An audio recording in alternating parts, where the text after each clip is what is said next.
So before I get into the actual content of this piece of this video, I just want to say that this Denver-Portland series was a really, really good series. Anytime you get to see two MVP candidates go head to head, it's always going to be an intriguing, entertaining, edge of your seat series. The only thing I would say, it kind of sucks that this happened in the first round, that it didn't happen in at least the second round, or if it could have happened, in the West Finals or what have you. It just sucks that one of these teams, has to bow out in the first round, and unfortunately, that's Portland. Not to kind of get down into what I want to talk about, and as soon as I think even after game five, I guess there was a lot of questions about what's going to happen with this Portland team. It almost felt like it was inevitable that they're going to lose either game six or seven, but most likely game six because of the way that game five kind of ended. Double overtime, Lillard kind of gave it his all. His teammates, didn't do very well. Open dunks, open missed threes, guys stepping out of bounds, and things like that. So I think that's where the rumors kind of originated from right away, that Portland might look to go a different way. So is this the end of an era in Portland? I firmly believe, just me, myself, my opinion, I think it is. I think either Dame Lillard or CJ McCollum will not be on this team next season. I think that Portland will keep Dame Lillard. Okay, so let's look at this situation kind of openly. Let's assume that either guy can get traded. Dame Lillard, obviously, you're gonna start looking at the big name teams, big franchises. Lakers, does he go there? I don't think Portland would trade him to a West Coast rival. But then you look at the East and you look at New York Knicks. New York Knicks made the playoffs for the first time in like 7-8 years. They disappointed a little bit. I think people had higher expectations of them in the playoffs. A lot of young guys, a lot of inexperienced guys.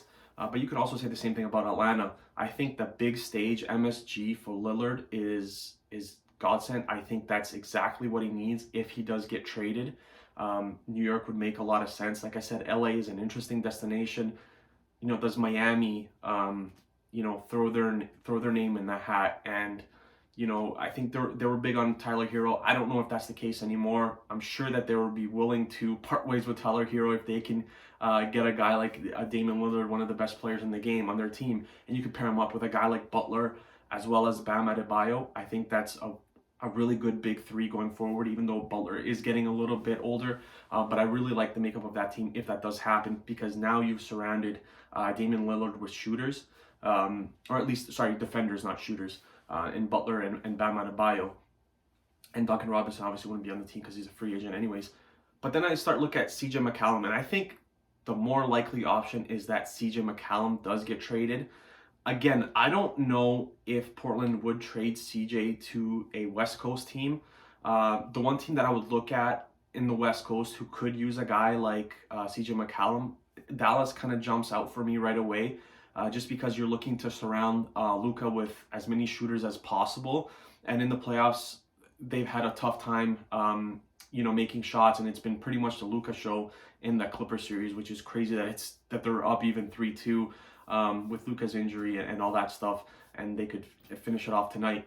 But I think that's a very intriguing destination for McCollum if he's willing to go there. What they get back, I'm not too sure of the package that they will put together, but it's probably some combination of picks and maybe 2 or 3 players.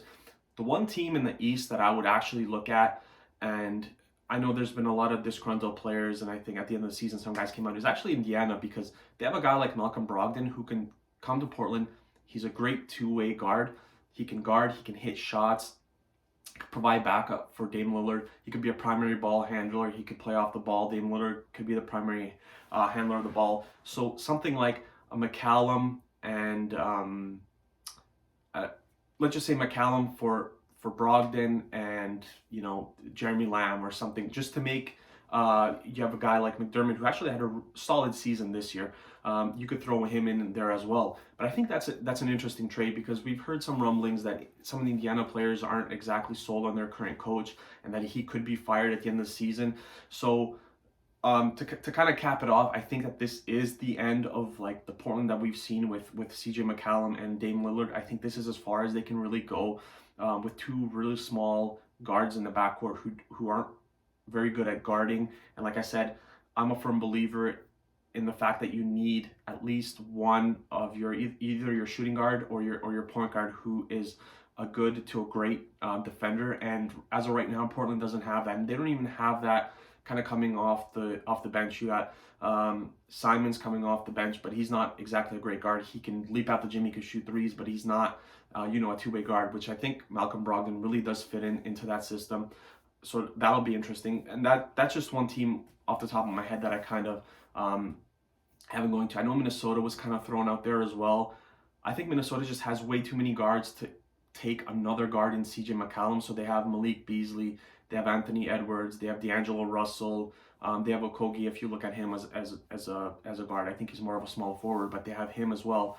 And I haven't looked at the contract situation, so he could be a free agent. But I think there's just way too many guards in Minnesota, and if obviously Portland would get Karl Anthony Towns back, then you wonder what happens with Yusuf Nurkic and Enes Kanter and stuff like that. But yeah, I think this is the end of the era in Portland, and it's going to be interesting to see what happens this season in Portland.